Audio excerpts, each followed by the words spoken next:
প্রথমে আপনি যে প্রশ্নটা করেছেন যে বঙ্গবন্ধুকে যে যারা মেরেছেন, বঙ্গবন্ধুকে যারা নির্মমভাবে হত্যা করেছেন, এটা আমরা বাঙালি সকলেই অবগত আছি। আজকে হয়তো বা বঙ্গবন্ধু জন্ম না হলে আমরা এই দেশ পেতাম না, বাংলা ভাষা পেতাম না।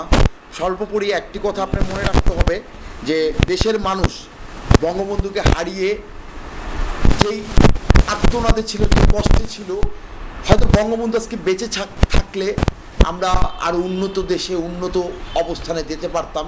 কারণ সেটা আমরা তার মেয়ে বাংলাদেশের প্রধানমন্ত্রী জয়ন্তী শেখ হাসিনা অক্লান্ত পরিশ্রম করে আজকে বাংলাদেশের যে অবস্থান তৈরি করেছে, সারা পৃথিবীর মানচিত্রে আমরা আজকে উঁচু মাথায় হয়ে দাঁড়িয়ে আছি।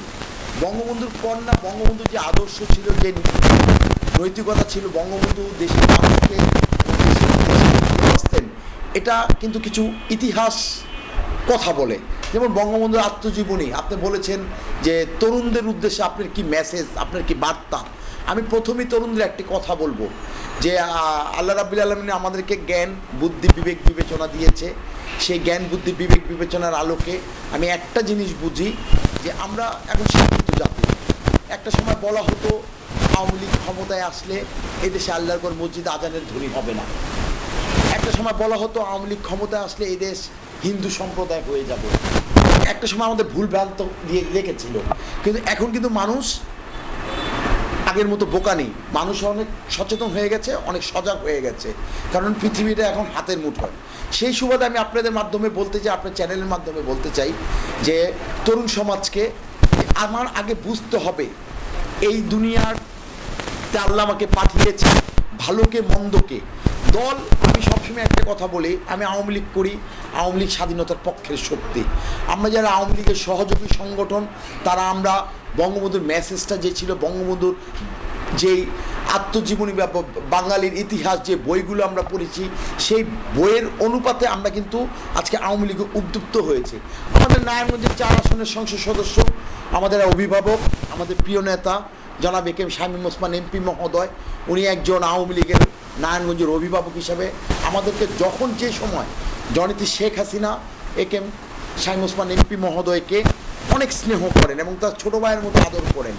উনি আমাদেরকে নারায়ণগঞ্জের আওয়ামী লীগ সহযোগী সংগঠনকে দেশের যখন এই করোনাকালে আপনারা দেখেছেন, এখনও করোনা, আমরা করোনাকালে দ্বিতীয় ধাপ বলেন, প্রথম ধাপ বলেন, এই অস্থায়ী পরিবার দেশের মানুষের জন্য যে কাজ করেছেন, যেরকম সারা বাংলাদেশের জন্য মানুষের জন্য কাজ করছেন, আজকে কিন্তু নারায়ণগঞ্জের জন্য শামীম ওসমান এমপি মহোদয় কাজ করছেন। শেখ হাসিনা আল্লাহ রাব্বুল আলামিন এই দুনিয়াতে বেঁচে রেখেছে। হয়তো আজকে যদি শেখ হাসিনা বা শেখ রেহেনা ওই 15ই আগস্টের কালো রাত্রিতে 1975 সালে দেশের মাটিতে থাকলে হয়তো বা বঙ্গবন্ধুর পরিবারের সকলকে যেভাবে মেরেছে ওনারাও মেরে যেত। আল্লাহ তাদেরকে বাঁচিয়ে রেখেছে। হয়তো বা কোনো ভালো বঙ্গবন্ধুর কোনো ভালো পূর্ণতার কাজ ছিল, সেই সুবাদে হয়তো আল্লাহ তাদেরকে হায়াত দেয়াজ করেছে। আমি আপনাদের উদ্দেশ্যে, আপনাদের চ্যানেলের উদ্দেশ্যে একটা কথা বলবো ভাই, যে যাই দল করি না কেন, আগে আমার আদর্শ কী, আমার নীতি কী, আমার এটা বুঝতে হবে। মানুষের জন্য কাজ করতে হবে, দেশের জন্য কাজ করতে হবে। এই কারণে কাজ করতে হবে কারণ আমি বিশ্বাস করি আমার দাদা চলে গেছেন, আমার বাবা গত হয়ে গেছেন, আমরা চিরজীবন কেউ বেঁচে থাকবো না। এই দুনিয়াটা ক্ষণিকের, ওই দুনিয়াটা সারা মৃত্যুর পর আর এই দুনিয়াতে আমরা আসতে পারবো না। অর্থাৎ পরকালের কথা চিন্তা করে মানুষের কাজ করতে হবে জনগণের জন্য। কারণ জনগণের জন্য কাজ করলে আপনি মানুষকে রাজি খুশি রেখেই আল্লাহকে রাজি খুশি করা যায়। তো সেই সুবাদে আমার এই কথাগুলো আপনার এই তরুণ সমাজের প্রতি বা আমরা যারা মহানগর স্বেচ্ছাসেবক লীগের নেতৃবৃন্দ আছি, আমি আপনারা একটা প্রশ্ন করেছেন যে ইদানিংকালে দেখছেন যে হাইব্রিড যুক্ত হয়ে গেছি আমরা হাইব্রিড থেকে কিভাবে মুক্ত হব। মুক্ত হতে হলে আমি যেই প্রায় সময় আমি বক্তব্যতে একটা কথা বলি যে আজকে আমরা 13 বছর ক্ষমতায় আছি। আজ থেকে 13 বছর আগে যেই বাচ্চাটি 10 বছর ছিল, আজকে সেই বাচ্চাটি 23 বছর। যেই বাচ্চাটার বাবা তখন বাচ্চাটার বাবা যাকে জন্ম দিয়েছেন 10 বছর আর 13 বছর, 23 বছরে দেখা গেছেন যে বাচ্চাটা আছে সাবালক হয়েছে, নাবালক থেকে। ওই যে বিএনপি 13 বছর আগে বাবা বিএনপি করতেন, চাচা বিএনপি করতেন, অথবা অন্য স্বাধীনতার বিরুদ্ধে শক্তি ছিল, এরা চিন্তা করছেন আমরা আর ক্ষমতা আসতে পারবো না, আমার সন্তান, ওর বাবা কিন্তু বিএনপি করছে, আমার সন্তানকে আওয়ামী লীগে, ছাত্রলীগে, যুবলীগে, স্বেচ্ছাসেবক লীগে ঢুকিয়ে দিলে তো বলবো আমার ছেলে ছাত্রলীগের এইটা, আমার ছেলে স্বেচ্ছাসেবক লীগের এইটা, তাহলে আমরা ওইভাবে মনে করবো যে ওর বাবা আওয়ামী লীগ করে। কিন্তু না, আমার আওয়ামী লীগের, কারণ আওয়ামী লীগ এমন একটি সংগঠন, এই সংগঠনটি সবসময় দেশের ক্রান্তি লগ্নে সবসময় জনগণের জন্য কাজ করে। আর 21 বছর পর আমরা ক্ষমতা এসেছিলাম 2001 সালে, কিন্তু 96 সালে, 96 থেকে 2001 সাল পর্যন্ত আমরা আওয়ামী লীগের ক্ষমতায় ছিলাম। 2001-এর পর কিন্তু আমরা বিএনপি আসে, তারপর 2 বছর জরুরি সরকার ছিল, যেটা সাময়িক সরকার বলে এবং তত্ত্বাবধায়ক সরকার বলে, এবং আমরা কিন্তু আপনার 13 বছর যাবৎ ক্ষমতায় আছি। আমার আওয়ামী লীগের অভিভাবকদের কাছে একটা অনুরোধ থাকবে, এবং সংগঠনে যারা যেটাই করি না কেন, আমাদের সংগঠনে আল্লাহর রহমতে আওয়ামী লীগ ক্ষমতায় আছি। একটা সময় তো নারায়ণগঞ্জে যখন রাজনীতি করেছি, শেখ হাসিনার স্লোগান দিতে গেলে বিএনপির হাতে হামলা খেয়েছি, মামলা খেয়েছি, নির্যাতিত হয়েছি। আজকে ঘরে ঘরে আওয়ামী লীগ, কিন্তু আমরা বুঝতে হবে আওয়ামী লীগের সিএস, আরএস, বিএস কে আওয়ামী লীগের রক্তকে বহন করে আজকে আমাদের পতাকার তলে এসেছে। সেই সুবাদে আমি বলতে চাই যে আমার আওয়ামী লীগের নেতৃবৃন্দ, আমার সহযোগী সংগঠনের যারা প্রেসিডেন্ট, যুবলীগের, ছাত্রলীগ, শ্রমিক লীগ, কৃষক লীগ, মহিলা যুবলীগ, আমার সংগঠন মহানগর স্বেচ্ছাসেবক লীগের, আমরা যেন হাইব্রিড থেকে মুক্ত থাকি, যুক্ত যেন না হই। আজকে ওরা দল করছে যারা, অনেকেই দেখি যে মনে কষ্ট নিয়ে বসে আছে আওয়ামী লীগ করে, কিন্তু তারা সম্মান পাচ্ছে না। ওই একটি কারণে, ওই 13 বছর যাবৎ ক্ষমতায় আছি, আমরা যাচাই বাছাই করছি না। ওই যে হাইব্রিড যুক্ত হয়ে যাচ্ছে আমাদের নেতারা, অনেক নেতারা হাইব্রিড, আপনি বলেন যে আপনার কোন নেতারা হাইব্রিড যুক্ত হয়ে যাচ্ছে, এটা আপনাদের মাধ্যমে প্রশ্ন আসছে যে আপনারা হাইব্রিড যুক্ত হয়ে যাচ্ছে। এবং আমার বাংলাদেশ আওয়ামী লীগের আরেক কর্ণধার, বাংলাদেশ আওয়ামী লীগের সাধারণ সম্পাদক ওবায়দুল কাদের সাহেব, আমার সেক্রেটারি, আমাদের দলের সেকেন্ড ইন কমান্ড, উনিও কিন্তু বলেছেন এই লীগ সেই লীগ, এটা আপনারা অবগত আছেন। আমি সেই সময় কথাগুলো বলা, কারণ নারায়ণগঞ্জে যেখানেই যাই শুধুমাত্র দলের মানুষগুলো আজকে চুপ হয়ে যাচ্ছে, কেন জানি দল করতে চাচ্ছে না। এটা আর আমাদের অভিভাবক তারা এই জিনিসটা দেখুক, কেন মানুষ দল করতে চাচ্ছে না। আওয়ামী লীগের প্রবীণ লোকগুলো কেন কষ্ট নিয়ে বসে আছে?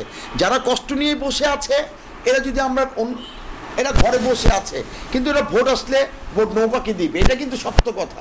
কিন্তু ওই যে গ্যাপটা আরেকজন এসে পূরণ করে দিচ্ছে, যারা হাইব্রিড আছেন এরা গ্যাপটা পূরণ করে দিচ্ছেন।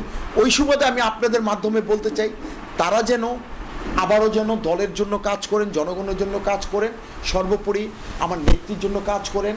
আর আজকে বঙ্গবন্ধুর এই 15 আগস্ট উপলক্ষে আমি একটু আগে কথাটা বলেছিলাম, বঙ্গবন্ধু জন্ম না হলে আমরা ভাষা পেতাম না, দেশ পেতাম না, আমরা বাংলা ভাষায় কথা বলতে পারতাম না। আমি বঙ্গবন্ধু সহ, জাতীয় 4 নেতা সহ, বঙ্গবন্ধু পরিবারের সকলের আমি তাদের বিধির আত্মা মাগফিরাত কামনা করছি। আল্লাহ রাব্বিল আলামিন যেন ওনাদের বেহেশতে নসিব করে। পাশাপাশি আপনাদের মাধ্যমে একটা জোর অনুরোধ থাকবে, সমাজে যারা দায়িত্বে আছেন, যারা শিল্পপতি, সমাজের অনেক পরিবার আছেন যারা অভাবে আছেন এই করোনার জন্য, শুধু বাংলাদেশে না সারা পৃথিবী করোনা একটা ধাক্কা দিয়ে দিয়েছে। আর আমি এও বিশ্বাস করি যে করোনা আসছে, হয়তো আল্লাহ আমাদেরকে ক্ষমা করবেন, নামাজের মাধ্যমে, সেজদার মাধ্যমে আল্লাহর কাছে ক্ষমা চেতে হবে। কারণ আমরা হয়তো কোথাও ভুল ছিল দেখে আল্লাহ আজকে এটা দিয়েছে, কিন্তু একটা সময় দেখা যেত যুগ যুগ আগে যেটা শুনেছি, যেটা পড়েছি, যে প্রতি 100 বছরের মধ্যে একটা বড় বড় রোগ আসে, কিন্তু সেটা 2 মাস 3 মাস দীর্ঘস্থায়ী থাকতো। এবার এটা কিন্তু প্রায় 1.5 বছর অতিবাহিত হতে চলছে। অতএব আমাদের মনে নেকের পাল্লা থেকে গুনার পাল্লাটা অনেক বেশি, আল্লাহ আমাদেরকে ক্ষমা করছে না। তো আপনাদের চ্যানেলের মাধ্যমে আমরা যেন সবাই আল্লাহর কাছে মাপ চাই, সেজদার মাধ্যমে। সর্বোপরি যে কথাটা বলতে চেয়েছিলাম, আমার ডানে, আমার বায়ে, আমার পরিবারের, আমাদের হাতের আঙ্গুল যেমন 5টা সমান না, অনেকে না খেয়ে আছে, অনেকে চাকরুচ্যুত হয়ে গেছে। এটা ইচ্ছা করে কেউ করেনি, করোনার কারণে এটা হয়েছে, ব্যবসা বাণিজ্য ক্ষতি হয়ে যাচ্ছে। সেই শিল্পপতিদের বলবো যে আপনাদের আল্লাহ যতটুকু দিয়েছে, আমরা কিন্তু মৃত্যুর পর কোনো কিছু নিয়ে যেতে পারবো না, আমাদের যাবে আমলটা। আর আমার পূর্বপুরুষ নেই, আমার দাদা নেই, আমার বাবা নেই, মৃত্যুর পর তাদের কবর আমরা কিছু দিতেও পারবো না। দান, দোয়া, সাদগার মাধ্যমে তাদের আত্মা শান্তি নিতে হবে। সেই সুবাদে বলছি, তারা যেন সমাজের দিকে খেয়াল রাখে। আবারও পরিবার, বঙ্গবন্ধুর পরিবারের জন্য দোয়া চাই, আমার নেত্রী শেখ হাসিনার জন্য দোয়া চাই, আমার নেতা শামীম ওসমান এমপি মহোদয়ের জন্য দোয়া চাই। নারায়ণগঞ্জে যারা অতীতে যারা নারায়ণগঞ্জের নেতৃত্ব দিয়েছেন, যারা পরকালে চলে গেছেন, ভাষা শুনিকে কেম শামসুজ্জোয়ার জন্য দোয়া চাই, নাগিনা জোয়ার জন্য দোয়া চাই। যেই মানুষটি বাসরঘর ছেড়ে চলে গিয়েছিলেন নিজের স্ত্রীকে রেখে বঙ্গবন্ধুর হত্যার বদলা। সবাই ভালো থাকবেন। আমি আরেকটা জিনিস গ্যাপ করে গিয়েছি, রেখে গিয়েছি, যেটা আমার মনের কথা, আমার বলা উচিত। বঙ্গবন্ধুর আমাদের একটা দাবি ছিল, বঙ্গবন্ধুর রক্তের বদলা বিচারের মাধ্যমে বঙ্গবন্ধুর বিচার হবে। আল্লাহর অশেষ রহমতে আমাদের নেত্রী বেঁচে আছেন দেখে দেশের মানুষ বিচার কিছুটা হলে পেয়েছে। কিন্তু যারা কিছু দু তিনজন আছেন এখনও দেশের বাইরে আছেন তালিম, এবং যারা বঙ্গবন্ধুর হত্যার সাথে সরাসরি জড়িত ছিল, যারা দেশের বাইরে আছেন, আমি আমার সরকারের কাছে অনুরোধ থাকবে, আমরা কিছুটা হলেও তৃপ্তি পেয়েছি, কিন্তু আমরা পরিপূর্ণ হতে পারিনি সেই তৃপ্তি। বঙ্গবন্ধুর হত্যায় যারা দেশের বাইরে আছেন তাদেরকে এনে এদেশের মানুষের সামনে বিচারের মাধ্যমে তাদের যেন ফাঁসি হয়, সেই দাবি আমার রইল। সুস্থ থাকবেন, স্বাস্থ্যবিধি মেনে চলবো। জয় বাংলা, জয় বঙ্গবন্ধু।